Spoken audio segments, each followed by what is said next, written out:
What's up, nuts and bolts? Welcome to another video of my SP600. We're going to do wiring today. Got the GoPro on a makeshift pole. The pole I think is actually for like a duster reacher, for like dusting up high and stuff. But it's going to work for a GoPro pole today. Or Go pole, whatever they're called. Anyways, today we have the wiring harness. This is the wiring harness, stock wiring harness for the 1985 SP600 Really. The male person. Oh no, that's the trash person. It's an older bike and it's a fairly simple bike, so there's not a whole lot to the electrical on this. I haven't really showcased actually working on this bike so far, but I figured that the electrical is something that everybody shies away from. It's only intimidating to look at from the outside. Once you really kind of get to understand it, it becomes simplified, and you just have to get past that initial fear. That's kind of why I wanted to showcase this project. Just remember, guys, I am not a professional mechanic. By all means, I'm not an electrician. I'm fairly mechanically inclined. I've had a few years of working on bikes to some extent.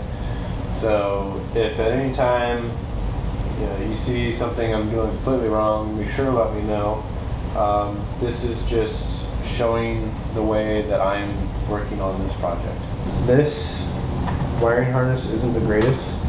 And by the way, I don't know if you followed this video series, but the condition that I got this bike in, I wouldn't totally recommend, especially for beginners, getting into, this whole series to showcase for the beginner to get into dual sport riding as cheap as possible and everything. Not necessarily beginner rider, but beginner dual sporter. But I wouldn't recommend getting as rough of a bike as I got. I kind of have a deadline now, January 28th, I think it is. I have an appointment for the state inspection on this bike, so it has to be complete. That's all they said. It can be trailered in or trucked in or ridden in, but it must be complete. My goal is to be able to get a day trip pass and ride this to its inspection. So I got a lot to do. One thing that you want to have, and these things you can usually download online, is a wiring harness. The main thing that you're looking for here is this, the wire color coding. It'll give you your color codes down here, and then if you go over to the wiring diagram, it actually makes it a lot simpler. So if you go look on your harness, figure out what color a wire is. If you don't know what it is, come over here and then find what color it is, and then it will tell you what it goes to. There are a lot of things that are cut off on this thing that I don't know where they go, so I will be utilizing that wiring diagram to figure it out. Also, to kind of catch you up on what you've missed so far, before we get into the wiring, you notice I have the rear fender on. I put the battery box back in, and this is the CDI box. Just more for reference to do the electrical. I haven't painted and cleaned up the battery box yet, so handlebars are cleaned up. Got pretty much everything mounted. I need to do stuff with the front brake over there, so that's not mounted up yet. The plastics are all painted. Front is mounted. New purchase was these boots here. Those I actually ended up going over budget again. I began to go over budget with the fork oil, which I'm not sure if I should count fluids as part of the budget or not, but as far as parts, these put me about 30 bucks over. Now the plastics I painted, this front fender was already black plastic, but I painted it to match the rest of the plastics, which were red. I painted them with the same 2000 degree high temp header paint that I used on the exhaust. It seems to be really tough spray paint so far, so we'll see how it holds up on plastic. It created a really cool, really matte, kind of grayish black, which I kind of dig. This is what my mirrors look like. These were cheap off of eBay. They do fold down in case I take a fall. I don't know how sturdy that's going to be, how well they're going to stay in place, and yeah, so that's them. Alright, let's do some wiring. One tip that I have is that whenever working on electrical, especially old electrical on motorcycles or even any vehicle for that matter, it's always a good idea to use heat shrink tubing to cover your connections, your wires. There's a lot of heat points on a motorcycle where wires can be exposed to high heat. This can help protect against that. It'll protect any connections that you make, exposed wires. On this harness, there's a few areas where not the bare wire, but the wire housing is exposed. Just exposed. So I would like to cover some of that stuff. This wire coming off the engine, it actually has somewhat of a protective coating on it. See, there's the regular wire coating, and then it's got this extra, it's like basically heat shrink put over the outside because it does come up from the engine past the exhaust and everything. It's pretty brittle and dried and cracked. It's actually cracked back in there. So what I want to do is just run a new piece of heat shrink over that and then shrink that down and kind of renew and restore it. You can find this pretty cheap. I mean, it can be expensive, but I got this stuff at Harbor Freight. It's a multiple pack of you know, just different sizes. I also got this there. It's 10 millimeter by 5 meter roll of heat shrink tubing. Super cheap. Only, I think those multi-packs were under $1. This was like $1 something, so pretty cheap. It'll give you a more durable, more stable system. It's a temperature responsive material. It shrinks when a certain degree of heat hits it. The easiest thing to use to get it to shrink is a heat gun like this. You can use a little propane torch or a butane torch, or even just a regular cigarette lighter. Just held in proximity so that the heat from the flame you know, just resonates to the heat shrink and shrinks it down. You don't want to put direct flame onto it. It will burn away. It'll also burn away your wiring, so don't do that. So this is the heat shrink. Oops. Yeah. I'm gonna leave it up at the end here and just leave this part at this end is still pretty flexible. Here's a tip also on wiring. A lot of times you will have protective coating over it and it'll be a different color than what the wire color is, and so if you're trying to figure out the color code on your wiring, make sure that you're actually looking at the wire and not gauging off of a protective coating. A lot of times you can tell because whatever electrical fitting is on the end will actually be clamped over the wiring housing and not over the protective coating. On these leads that have little connections on them, these little snap together fittings, you know, wire connections, in there, to get past these, in order to put some sort of heat shrink or protective coating over it that you would need to slide on from the end. Sorry, I bumped the camera again. You're gonna have to take the plastic housings off and separate the wires from those.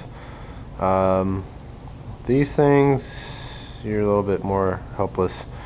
You're gonna have to kind of deal with that. So, but these you can get past, and using some sort of, this is called a dental pick tool. Gosh dang it. They're very hard to hold on to.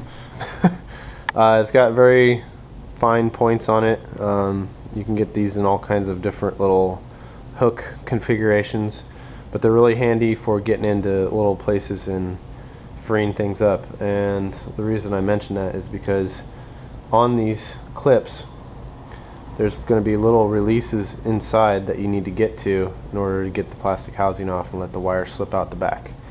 So let's see if I can do that. There's little metal clips that go off from one side of the metal prong. I just need to push those over so it allows the wire to slide through. So you want to grab the wire, whatever wire you're trying to release, on the bottom so you have tension pulling downward. As you release it, see if she slides out. These are very old and I'm sure they're going to be stubborn. Don't want to come out without a fight. So don't work against yourself and pull too hard on the wire, because that'll put friction on that clip that's holding it, and it will never want to release. It's like picking a lock. Not that I know what that's like. Ah, come on. This is really hard to do and try to do on camera, as are most things. Ah, come on. Ooh, it's almost there.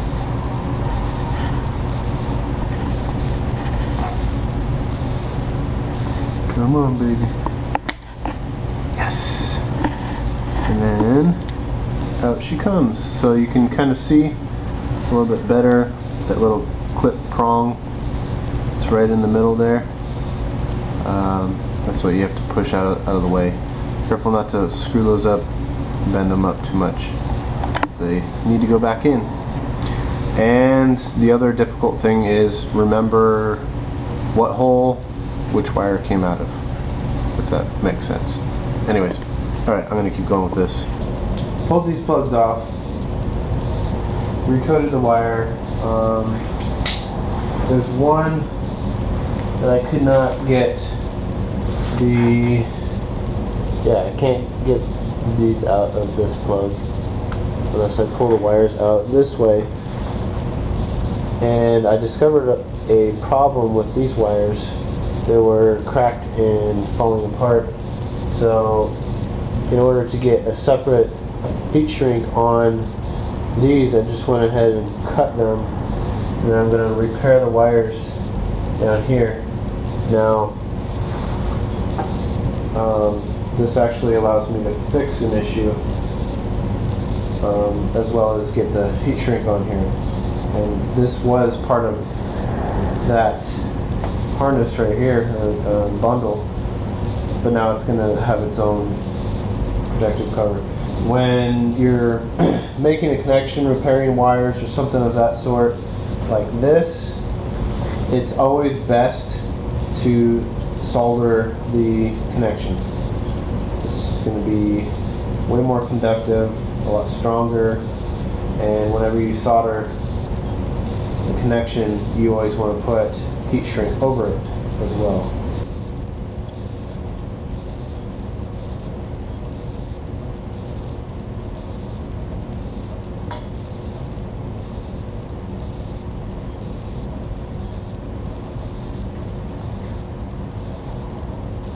Alright, that should do nice. Here's a tip too. Whenever you're making a connection, soldering your wires, put your heat shrink on. If you can't slip it on from the end, put your heat shrink on first before you solder it. Otherwise it'll be desoldering and then resoldering.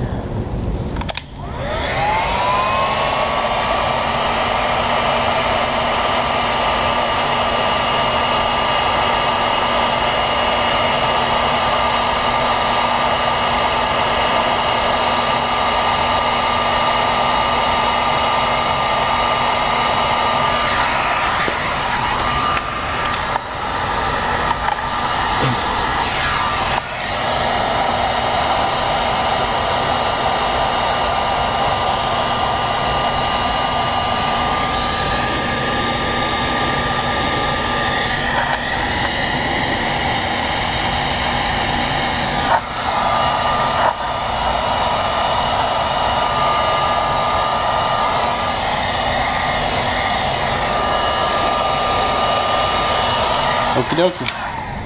Alright, so I'm just going to go through the rest of the harness. It's going to be a lot more of the same. And then we'll fast forward to where I get to hooking up the lights, especially in the rear. There was nothing hooked up on this bike originally, and I have all new stuff, so I'm going to go over all of that next. But I'm going to spare you a lot of the monotony of this project. Alright, see you in a sec.